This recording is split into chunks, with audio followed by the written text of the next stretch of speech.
Om Shanti 17 September 2025 प्रातः मुरली बाप दादा मधुबन। परम शिक्षक शिव भगवान उवाच मीठे बच्चे जोग द्वारा सतोप्रधान हेबा सहित पाठपढ़ा द्वारा धन रोजगार करी जमा करने हेब। जोग द्वारा सतोप्रधान हेबा सहित पाठपढ़ा द्वारा धन जमा करी पाठपढ़ा द्वारा धन रोजगार करी जमा करने हेब। पाठपढ़ा समय रे बुद्धि इयाड़े सियाड़े न जाऊ। आजिर प्रश्न, तुमे डबल अहिंसक अननोन वारियर्स अर्थात अपरिचित दक्ष सैनिक मानकर केउ विजय सुनिश्चित अटे एवं काहीकि? उत्तर, तुमे माने माया उपरे विजय प्राप्त करिबा पाई जेउ पुरुषार्थ करुछ, तुमे माने माया उपरे विजय प्राप्त करिबा पाई जेउ पुरुषार्थ करुछ, तुमर लक्ष्य रहिछि जे आमे रावण ठारू निजर राज्य निश्चित नेबो। एहा मध्य ड्रामा रे जुक्ति रचना करा जाइछि। तुमर विजय सुनिश्चित काहेकि ना तुम सहित साक्षात परम पिता परमात्मा अछंती। तुमे जोगबल द्वारा विजय प्राप्त करुछ। मनमना भवर महामंत्र द्वारा तुमको राजत्व मिलुछि। मनमना भवर महामंत्र द्वारा तुमको राजत्व मिलुछि। तुमे माने अधा कल्प पर्यंत राजत्व करिब। गीत मुखड़ा देख ले प्राणी। ओम शांति।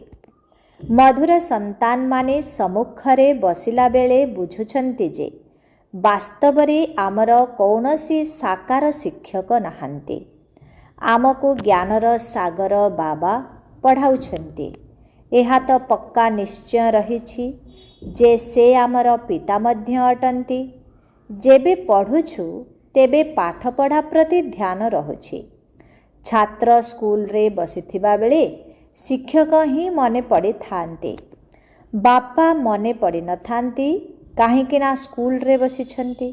तुमे मध्य जानिछ जे बाबा शिक्षक अटंती। नाम को धरी रखिबार नाही, ध्यान रखिबाकु हेब। आमे आत्मा बाबांक ठारू शुणुछु। एपरि तो केबे हेउ ही नाही, ना सत्ययुग ना कलियुग रे हेउछि। केवल थरे मात्र संगमरे ही हेउछि। तुमे निजको आत्मा बोली भावुछ। आमर बाबा वर्तमान शिक्षक अटंती काहेकि ना पढ़ाउछंती। उभय काम करिबाकु पड़ुछि। आत्मा शिव बाबांक पाखरे पढ़ुछि। एहा मध्य जोग एवं पाठ पढ़ा अटे। आत्मा पढ़ुछि, परमात्मा पढ़ाउछंती।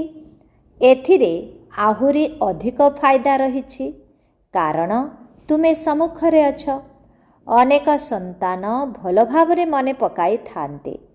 कर्मातीत अवस्थारे पहुँचिले जेपरी पवित्रतार शक्ति मिली थाए। तुमे जानिछ शिव बाबा आमको पढ़ाउछंती। तुमर एहा जोग सहित रोजगार मध्य अटे। आमको ही सतोप्रधान हेबाकु पड़िबो। तुमे सतोप्रधान हेबा सहित धन मध्य नेउछ। निजको निश्चय आत्मा भाविबाकु हेब। बुद्धि विव्रत हेबा अनुचित। एठारे बसिबा बेले बुद्धि रे रहु जे शिव बाबा पढ़ाइबा पाई शिक्षक रूपरे आसिछंती। से ही ज्ञानर सागर अटंती। आमको पढ़ाउछंती। बाबांको मने पकाइबाकु हेब। आमे मध्य स्वदर्शन चक्रधारी अटु। लाइट हाउस मध्य अटु। गोटिए आखिरे शांति धाम, अन्य आखिरे जीवन मुक्ति धाम रहिछि। यही आखिर कथा नुहे, आत्मार तृतीय नेत्र कथा कुहा जाउछि। एबे आत्मा माने शुणुछन्ति ଯେବେ ଶରୀର ଛାଡ଼ିବେ ତେବେ ଆତ୍ମାରେ ଏହି ସଂସ୍କାର ରହିବ। ଏବେ ତୁମେ ବାବାଙ୍କ ସହିତ ଯୋଗ ଲଗାଉଛ। ସତ୍ୟ ଯୁଗରୁ ଆରମ୍ଭ କରି ତୁମେ ବିୟୋଗୀ ଥିଲ, ଅର୍ଥାତ୍ ବାବାଙ୍କ ସହିତ ଯୋଗ ନଥିଲା। ଏବେ ତୁମେ ବାବାଙ୍କ ସମାନ ଯୋଗୀ ହେଉଛ। ଈଶ୍ୱର ଯୋଗ ଶିଖାଉଛନ୍ତି, ସେଥିପାଇଁ ତାଙ୍କୁ ଯୋଗେଶ୍ୱର କୁହାଯାଉଛି। ତୁମେ ମଧ୍ୟ ଯୋଗେଶ୍ୱରଙ୍କର ସନ୍ତାନ ଅଟ। ତାଙ୍କୁ ଯୋଗ ଲଗାଇବାର ନାହିଁ।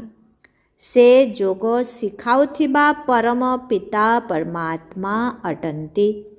ତୁମେ ଜଣେ ଜଣେ ଯୋଗେଶ୍ୱର ଯୋଗେଶ୍ୱରୀ ହେଉଛ, ପୁଣି ରାଜ ରାଜେଶ୍ୱରୀ ହେବ। ସେ ହେଉଛନ୍ତି ଯୋଗ ଶିଖାଉଥିବା ଈଶ୍ୱର। ନିଜେ ଶିଖୁନାହାନ୍ତି, ଶିଖାଇଥାନ୍ତି। ଶ୍ରୀକୃଷ୍ଣଙ୍କର ହିଁ ଆତ୍ମା ଶେଷ ଜନ୍ମରେ ଯୋଗ ଶିଖି ପୁଣି ଶ୍ରୀକୃଷ୍ଣ ହେଉଛନ୍ତି। ସେଥିପାଇଁ ଶ୍ରୀକୃଷ୍ଣଙ୍କୁ ମଧ୍ୟ ଯୋଗେଶ୍ୱର କହିଦେଉଛନ୍ତି, କାହିଁକିନା ତାଙ୍କର ଆତ୍ମା ଏବେ ରାଜଯୋଗ ଶିଖୁଛନ୍ତି। ଯୋଗେଶ୍ୱରଙ୍କ ଠାରୁ ଯୋଗ ଶିଖି କୃଷ୍ଣ ପଦ ପାଉଛନ୍ତି। ଯୋଗେଶ୍ୱରଙ୍କ ଠାରୁ ଯୋଗ ଶିଖି କୃଷ୍ଣ ପଦ ପାଉଛନ୍ତି। ବାବା ଏହାଙ୍କର ନାମ ପୁଣି ବ୍ରହ୍ମା ରଖିଛନ୍ତି। ପ୍ରଥମେ ତ ଲୌକିକ ନାମ ଥିଲା, ପୁଣି ମରିଯିବା ଅର୍ଥାତ୍ ବୁଦ୍ଧିରେ ଦୁନିଆରୁ ମରିଗଲେ ଆତ୍ମାକୁ ହିଁ ବାବାଙ୍କର ହେବାର ଅଛି। ବାବାଙ୍କର ହେଲ ଅର୍ଥାତ୍ ପୁରୁଣା ଦୁନିଆରୁ ମରିଗଲ ନା। ତୁମେ ମଧ୍ୟ ବାବାଙ୍କ ଦ୍ୱାରା ଯୋଗ ଶିଖୁଛ। ଏହି ସଂସ୍କାର ଦ୍ୱାରା ତୁମେ ଶାନ୍ତିଧାମକୁ ଯାଉଛ। ପୁଣି ପ୍ରାରବ୍ଧର ନୂଆ ପାଠ ଦୃଶ୍ୟ ଉଦ୍ଭାସିତ ହେବ। ସେଠାରେ ଏହିସବୁ କଥା ମନେ ରହିବ ନାହିଁ। ଏ କଥା ବର୍ତ୍ତମାନ ବାବା ବୁଝାଉଛନ୍ତି। ଏବେ ଅଭିନୟ ପୂରା ହେଉଛି, ପୁଣି ନୂଆ ରୂପରେ ଆରମ୍ଭ ହେବ। ଯେପରି ବାବାଙ୍କର ସଂକଳ୍ପ ଉଠିଲା ଯେ ମୁଁ ଯିବି, ତେଣୁ ବାବା କହୁଛନ୍ତି ମୁଁ ଆସୁଛି ଏବଂ ମୋର ବାଣୀ ଶୁଣାଇବା ଆରମ୍ଭ ହୋଇଯାଉଛି। ଆତ୍ମା ପରମ ଧାମରେ ତ ଶାନ୍ତିରେ ରହୁଛନ୍ତି। ପୁଣି ଡ୍ରାମା ଅନୁସାରେ ତାଙ୍କର ପାଠ ଆରମ୍ଭ ହୋଇଯାଉଛି। ଆସିବାର ତ ସଂକଳ୍ପ ଉଠୁଛି, ପୁଣି ଏଠାକୁ ଆସି ଅଭିନୟ କରୁଛନ୍ତି। ତୁମ ଆତ୍ମା ମଧ୍ୟ କଳ୍ପ ପୂର୍ବ ଭଳି ପୁରୁଷାର୍ଥର କ୍ରମ ଅନୁସାରେ ଶୁଣୁଛି। ଦିନକୁ ଦିନ ବୃଦ୍ଧି ମଧ୍ୟ ହୋଇଚାଲିବ। ସମୟ ଆସିବ ତୁମକୁ ବହୁତ ବଡ଼ ରାଜକୀୟ ହଲ୍ ମଧ୍ୟ ମିଳିବ। ସେଠାକୁ ବଡ଼ ବଡ଼ ଲୋକ ମଧ୍ୟ ଆସିବେ। ସମସ୍ତେ ଏକତ୍ର ବସି ଶୁଣିବେ। ଦିନକୁ ଦିନ ସାହୁକାର ମଧ୍ୟ ଗରିବ ହୋଇଯିବେ। ପେଟ ପିଠିରେ ଲାଗିଯିବ। ଏହିପରି ବିପଦ ଆସିବ। ମୂଷଳ ଧାରାରେ ବର୍ଷା ହେବ। ସାରା କ୍ଷେତ ପାଣିରେ ବୁଡ଼ିଯିବ। ପ୍ରାକୃତିକ ବିପର୍ଯ୍ୟୟ ତ ଆସିବ, ବିନାଶ ତ ହେବ। ଏହାକୁ କୁହାଯାଏ ପ୍ରାକୃତିକ ବିପର୍ଯ୍ୟୟ। ବୁଦ୍ଧି କହୁଛି ବିନାଶ ନିଶ୍ଚୟ ହେବ। ସେପଟେ ବମ୍ ମଧ୍ୟ ତିଆରି ହୋଇ ରହିଛି। ଭାରତରେ ପ୍ରାକୃତିକ ବିପର୍ଯ୍ୟୟ ଆଦି ହେବ। ଏଥିରେ ବହୁତ ସାହସ ଥିବା ଆବଶ୍ୟକ। ଅଙ୍ଗଦଙ୍କର ମଧ୍ୟ ଉଦାହରଣ ରହିଛି ନା। ତାଙ୍କୁ କେହି ହଲାଇ ପାରିଲେ ନାହିଁ। ଏହି ଅବସ୍ଥା ପକ୍କା କରିବାକୁ ହେବ। ମୁଁ ହେଉଛି ଆତ୍ମା। ଏହାଦ୍ୱାରା ଶରୀରର ଅଭିମାନ ତୁଟିଯିବ। ସତ୍ୟ ଯୁଗରେ ସମୟ ପୂରା ହେଲେ ସ୍ୱତଃ ସାକ୍ଷାତକାର ହୋଇଥାଏ। ଏବେ ଆମକୁ ଏହି ଶରୀର ଛାଡ଼ି ଯାଇ ଛୋଟ ପିଲା ହେବାକୁ ପଡ଼ିବ। ଗୋଟିଏ ଶରୀର ଛାଡ଼ି ଅନ୍ୟ ଶରୀରରେ ପ୍ରବେଶ କରୁଛନ୍ତି। ଦଣ୍ଡ ଆଦି ସେଠାରେ କିଛି ହେଲେ ନାହିଁ। ଦିନକୁ ଦିନ ତୁମେ ସତ୍ୟଯୁଗର ନିକଟତର ହେବ। ବାବା କହୁଛନ୍ତି ମୋ ମଧ୍ୟରେ ଯେଉଁ ଅଭିନୟ ଭରି ହୋଇ ରହିଛି ତାହା ଧୀରେ ଧୀରେ ଖୋଲିବ। ପିଲାମାନଙ୍କୁ ବତାଇ ଚାଲିବି। ପୁଣି ବାବାଙ୍କର ପାଠ ପୂରା ହେଲେ ତୁମର ମଧ୍ୟ ଅଭିନୟ ପୂରା ହୋଇଯିବ। ପୁଣି ତୁମର ସତ୍ୟଯୁଗର ପାଠ ଆରମ୍ଭ ହୋଇଯିବ। ଏବେ ତୁମକୁ ନିଜର ରାଜ୍ୟ ନେବାର ଅଛି। ଏହି ଡ୍ରାମା ବହୁତ କୁଶଳ ଭାବେ ତିଆରି କରାଯାଇଛି। ତୁମେ ମାୟା ଉପରେ ବିଜୟ ପ୍ରାପ୍ତ କରୁଛ, ଏଥିରେ ହିଁ ସମୟ ଲାଗୁଛି। ସେମାନେ ତ ଗୋଟିଏ ପଟେ ଭାବୁଛନ୍ତି ଯେ ଆମେ ସ୍ୱର୍ଗରେ ବସିଛୁ, ଏହା ସୁଖଧାମ ହୋଇଯାଇଛି। ଅନ୍ୟପଟେ ପୁଣି ଗୀତରେ ମଧ୍ୟ ଭାରତର ଦୁରାବସ୍ଥା ଶୁଣାଉଛନ୍ତି। ତୁମେ ଜାଣିଛ, ଏବେ ତ ଆହୁରି ହିଁ ତମ ପ୍ରଧାନ ହୋଇଗଲାଣି। ଡ୍ରାମା ଅନୁସାରେ ଦୁନିଆ ଅଧିକରୁ ଅଧିକ ତମ ପ୍ରଧାନ ହେଉଛି। ତୁମେ ଏବେ ଶତପ୍ରଧାନ ହେଉଛ, ଏବେ ନିକଟବର୍ତ୍ତୀ ହେଉଛ। ଶେଷରେ ହିଁ ତୁମର ହିଁ ବିଜୟ ହେବ। ହାହାକାର ପରେ ପୁଣି ଜୟ ଜୟକାର ହେବ। ଘିଅର ନଦୀ ବହିବ। ସେଠାରେ ଘିଅ ଆଦି କିଣିବାକୁ ପଡ଼ିବ ନାହିଁ। ସମସ୍ତଙ୍କ ପାଖରେ ନିଜର ଫାଷ୍ଟ କ୍ଲାସ୍ ଗାଈ ରହିବ। ତୁମେ କେତେ ଶ୍ରେଷ୍ଠ ହେଉଛ। ତୁମେ ଜାଣିଛ, ବିଶ୍ୱର ଇତିହାସ ଭୂଗୋଳର ପୁନରାବୃତ୍ତି ହେଉଛି। ବାବା ଆସି ବିଶ୍ୱ ଇତିହାସର ପୁନରାବୃତ୍ତି କରୁଛନ୍ତି। ସେଥିପାଇଁ ବାବା କହୁଛନ୍ତି, ଏ କଥା ମଧ୍ୟ ଲେଖିଦିଅ ଯେ ବିଶ୍ୱର ଇତିହାସ ଭୂଗୋଳର କିପରି ପୁନରାବୃତ୍ତି ହେଉଛି, ଆସିକରି ବୁଝ। ବୁଦ୍ଧିମାନ ହୋଇଥିଲେ କହିବେ ଯେ ଏବେ ଲୌହ ଯୁଗ ଚାଲିଛି, ନିଶ୍ଚୟ ସୁବର୍ଣ୍ଣ ଯୁଗର ପୁନରାବୃତ୍ତି ହେବ। କେହି କେହି ତ କହୁଛନ୍ତି ସୃଷ୍ଟିର ଚକ୍ର ଲକ୍ଷ ଲକ୍ଷ ବର୍ଷର ଅଟେ। ଏବେ କିପରି ରିପିଟ୍ ହେବ? ଏଠାରେ ସୂର୍ଯ୍ୟବଂଶୀ ଚନ୍ଦ୍ରବଂଶୀର ଇତିହାସ ତ ନାହିଁ। ଅନ୍ତିମ ପର୍ଯ୍ୟନ୍ତ ଏହି ଚକ୍ର କିପରି ରିପିଟ୍ ହେଉଛି, ସେମାନେ ମଧ୍ୟ ଜାଣିନାହାନ୍ତି ଯେ ଏମାନଙ୍କ ରାଜ୍ୟ ପୁଣି କେବେ ହେବ। ରାମ ରାଜ୍ୟକୁ ଜାଣିନାହାନ୍ତି। ଏବେ ତୁମ ସହିତ ବାବା ଅଛନ୍ତି। ଯେଉଁମାନଙ୍କ ପକ୍ଷରେ ସାକ୍ଷାତ୍ ପରମ ପିତା ପରମାତ୍ମା ରହିଛନ୍ତି, ତାଙ୍କର ନିଶ୍ଚୟ ବିଜୟ ହେବ। ବାବା କୌଣସି ହିଂସା କରାଇବେ ନାହିଁ। କାହାକୁ ମାରିବା ହିଂସା ଅଟେ ନା? କାମ ବିକାରଗ୍ରସ୍ତ ହେବା ସବୁଠାରୁ ବଡ଼ ହିଂସା। ଏବେ ତୁମେ ଡବଲ ଅହିଂସକ ହେଉଛ। ସେଠାରେ ଅହିଂସା ପରମ ଦେବୀଦେବତା ଧର୍ମ ହେବ। ସେଠାରେ ଲଢ଼ିବେ ନାହିଁ କିମ୍ବା ବିକାରଗ୍ରସ୍ତ ହେବେ ନାହିଁ। ଏବେ ତୁମ ପାଖରେ ଯୋଗ ବଳ ରହିଛି, କିନ୍ତୁ ଏହାକୁ ନ ବୁଝିବା କାରଣରୁ ଶାସ୍ତ୍ରରେ ଅସୁର ଏବଂ ଦେବତାମାନଙ୍କର ଲଢ଼େଇ ଲେଖିଦେଇଛନ୍ତି। ଅହିଂସାକୁ କେହି ହେଲେ ଜାଣିନାହାନ୍ତି। ଏ କଥା ତୁମେ ହିଁ ଜାଣିଛ। ତୁମେ ହେଉଛ ଗୁପ୍ତ ପ୍ରଶିକ୍ଷିତ ଯୋଦ୍ଧା, ଅଜଣା କିନ୍ତୁ ବହୁତ ଜଣାଶୁଣା। ତୁମକୁ କେହି ଯୋଦ୍ଧା ଭାବିବେ କି? ତୁମ ଦ୍ୱାରା ସମସ୍ତଙ୍କୁ ମନ୍ମନା ଭବର ସନ୍ଦେଶ ମିଳିବ।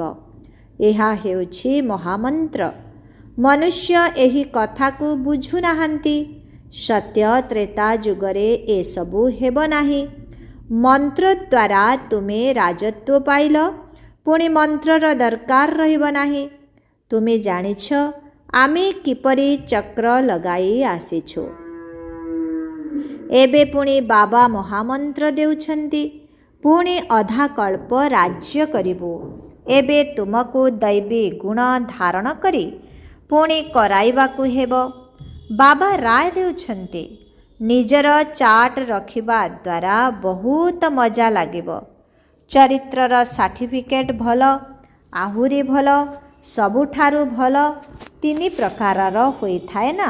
ବାବା କହୁଛନ୍ତି ଚରିତ୍ରର ସାର୍ଟିଫିକେଟ୍ ଭଲ, ଆହୁରି ଭଲ, ସବୁଠାରୁ ଭଲ ତିନି ପ୍ରକାରର ହୋଇଥାଏ ନା। ନିଜେ ମଧ୍ୟ ଅନୁଭବ କରିଥାନ୍ତି। କେହି ଭଲ ପାଠ ପଢ଼ିଥାନ୍ତି, କାହାର ପୁଣି ଧ୍ୟାନ ନଥିଲେ ଫେଲ୍ ହୋଇଯାଆନ୍ତି। ଏହା ପୁଣି ହେଉଛି ବେହଦର ପାଠପଢ଼ା। ବାବା ଶିକ୍ଷକ ସହିତ ଗୁରୁ ମଧ୍ୟ ଅଟନ୍ତି। ସବୁ କାର୍ଯ୍ୟ ଏକତ୍ର ଚାଲୁଛି। ଏକମାତ୍ର ବାବା ହିଁ ମର୍ଜିବା ହେବା ପାଇଁ କହୁଛନ୍ତି। ତୁମେ ନିଜକୁ ଆତ୍ମା ଭାବି ବାବାଙ୍କୁ ମନେ ପକାଅ। ବାବା କହୁଛନ୍ତି, ମୁଁ ତୁମର ପିତା ଅଟେ। ବ୍ରହ୍ମାଙ୍କ ଦ୍ୱାରା ତୁମକୁ ରାଜ୍ୟ ଦେଉଛି। ଇଏ ମଝିରେ ଦଲାଲ ଅଟନ୍ତି। ଏହାଙ୍କ ସହିତ ଯୋଗ ଲଗାଇବାର ନାହିଁ। एबे तुमर बुद्धि पतिमानंकर पति शिव साजनंक सहित लागिछि। एहांक द्वारा से तुमको निजर करुछन्ति। कहउछन्ति निजको आत्मा भावी मोते याद कर। आमे आत्मा निजर पाठ पूरा करी एबे बाबांक पाखको घरको जाउछु। वर्तमान त सारा सृष्टि तमो प्रधान अटे। पांच तत्व मध्य तमो प्रधान होई जाइछि। सत्य जुगरे सबु किछि नुआ हेब। एठारे हीरा लीला आदि किछि मध्य नाही। सत्य जुगरे पुणी कुआडू आसुछि। जेउ सबु खणे खाली होई जाइछि ताहा पुणी एबे भर्ती हेउछि। खणिरु खोली नेई आसुछन्ति। विचार कर, सत्य जुगरे सबु जिनिस नुआ हेब ना? आलोक आदि मध्य स्वाभाविक भावे रहिब। एठारे विज्ञान द्वारा शिखुछन्ति, सेठारे एहा मध्य कामरे आसिब। हेलिकॉप्टर थिब, बटन दबाइले चलिब, कौनसी असुविधा हेब नाही। सेठारे सबु पूर्ण सुरक्षित रहिब। केबे मेसिन आदि खराब हेब नाही। घरे बसी गोटिए सेकेंड रे स्कूल को अथवा बुलिबा को जिबे। प्रजांक निमंते पुणी एहाठारु कम सुविधा रहिब। तुम पाई सेठारे सबु सुख रहिब। सेठारे अकाल मृत्यु होई पारिब नाही। तेणु तुमको केते ध्यान देबा दरकार। मायार मध्य बहुत प्रभाव रहिछि। एहा हेउछि मायार अंतिम पंप। लढ़ई रे देख केते मरुछन्ते। लढ़ई बंद हेउ नाही। केउठी एते बड़ दुनिया, केउठी पुणी एकमात्र स्वर्ग रहिब। सेठारे गंगा पतित पावनी बोली कहिबे नाही।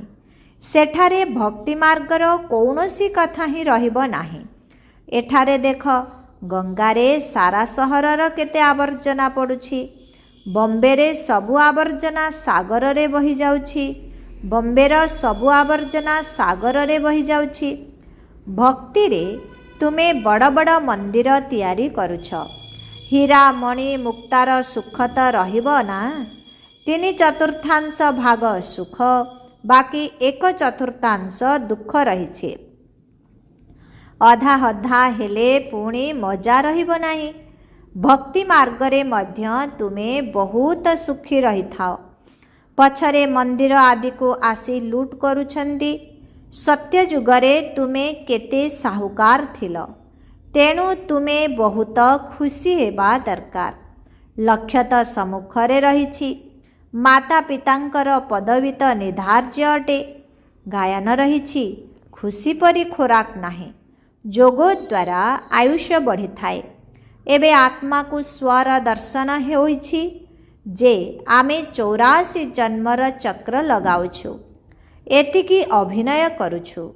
सबु आत्मा अभिनेता माने तळकु आसीगले। बाबा पुणी समस्तंकु घरकु नहीं जिबे।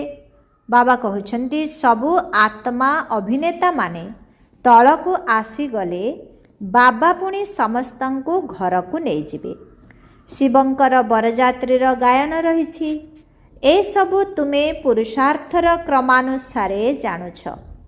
तुमे जेते याद रे रहिब सेते खुशी रे रहिब। दिनकु दिन अनुभव करी चलिब। काहीकिना शिखाइबा बाला बाबा अटंती ना। ये ब्रह्मा मध्य शिखाउछन्ति। एहांकु पचारिबार आवश्यकता नाही। तुमे तो पचारुछ, ये शुणुछन्ति। बाबा प्रत्युत्तर देउछन्ति एवं ये शुणुछन्ति। एहांकर कार्यशैली केते चमत्कार अटे। ये मध्य बाबांक स्मृति रे रहुछन्ति। पुणी पिलामानंकु वर्णना करी सुनाउछन्ति। बाबा मोते खुआउछन्ति। मु तांकु निजर रथ देउछि। से रथ आरोहण करुछन्ति। तेबे काहीकि न खुआइबे? ये हेले ह्यूमान अश्व अर्थात मनुष्य रूपी घोड़ा। शिव बाबांक रथ अटे। यही खियाल रहिबा द्वारा मध्य शिव बाबांक स्मृति रहिब। याद द्वारा ही फायदा रहिछि। भंडार रे भोजन प्रस्तुत करिबा समय रे मध्य भाव जे आमे शिव बाबांकर संतान मानंक पाए भोजन प्रस्तुत करुछु। निजे भी शिव बाबांकर संतान अट, तेणु एहिपरि मने पकाइबा द्वारा ही फायदा रहिछि। सबुठारो अधिक पद सेइमानंकु मिलिब जेउमाने बाबांक स्मृति रे रही सेवा करुछन्ति ओ कर्मातीत अवस्था को मध्य प्राप्त करुछन्ति। यही बाबा मध्य बहुत सेवा करुछन्ति ना। एहांकर बेहदर सेवा अटे। तुमे हद्र सेवा करुछ, सेवा द्वारा ही एहांकु मध्य पद मिलुछि। शिव बाबा कहुछन्ति यहीपरि कर। एहांकु मध्य राय देउछन्ति। संतान मानंक पाखकु तो बहुत तुफान आसुछि। बाबांक स्मृति बिना कर्मेन्द्रिय गुड़िक बशीभूत हेबा मुश्किल। बाबांक स्मृति द्वारा ही ना पार हेब, ए कथा शिव बाबा अथवा ब्रह्मा बाबा कहुछन्ति। एहाकु बुझिबा मध्य मुश्किल होई जाउछि। एथिरे बहुत सूक्ष्म बुद्धि आवश्यक। अच्छा, मीठे मीठे शिखिल दे संतान मानंक प्रति मात पिता बाप दादांकर मधुर स्नेह संपन्न शुभेच्छा एवं सुप्रभात। आत्मिक पितांकर आत्मिक संतान मानंकु नमस्ते। आत्मिक संतान मानंकर आत्मिक पितांकु ओम शांति, गुड मॉर्निंग। बाप को नमस्ते, टीचर को नमस्ते, सतगुरु को नमस्ते, धर्मराज को नमस्ते, सर्व संबंधों में नमस्ते नमस्ते नमस्ते नमस्ते नमस्ते। शुक्रिया बाबा, शुक्रिया। ओम शांति। धारणा पाए मुख्य सार 1 नंबर। वर्तमान तुमको संपूर्ण मर्जीवा हेबाको पड़िब। भल भावरे पाठ पढ़िबा सहित निजर चार्ट अथवा चालीचलनर रेजिस्टर रखिबाको हेब। जोगयुक्त रही निजर कर्मातीत अवस्था तैयारी करिबाको पड़िब। 2 नंबर। अंतिम विनाशर दृश्य देखिबा पाई साहसी हेबाको पड़िब। मु एक आत्मा, यही अभ्यास द्वारा शरीरर स्मृति को समाप्त करिबाको हेब। आजिर वरदान, देहभान अर्थात दैहिक स्मृतिर त्याग करी निक्रोधी हेउथिबा निर्माण चित्त आत्मा भव। जेउ पिलामाने दैहिक स्मृतिर त्याग करिदेई थांती सेमानंकु केबे हेले क्रोध आसी पारिब नाही। काहींकि ना क्रोध आसीबार मुख्यतः 2टी कारण रहिछि। गोटिए हेला जेतेबेले केही मिछ कथा कही थाए, द्वितीयटी हेला जेतेबेले केही तुमर ग्लानि करी थाए। यही 2टी कथा ही क्रोध को जन्म देई थाए।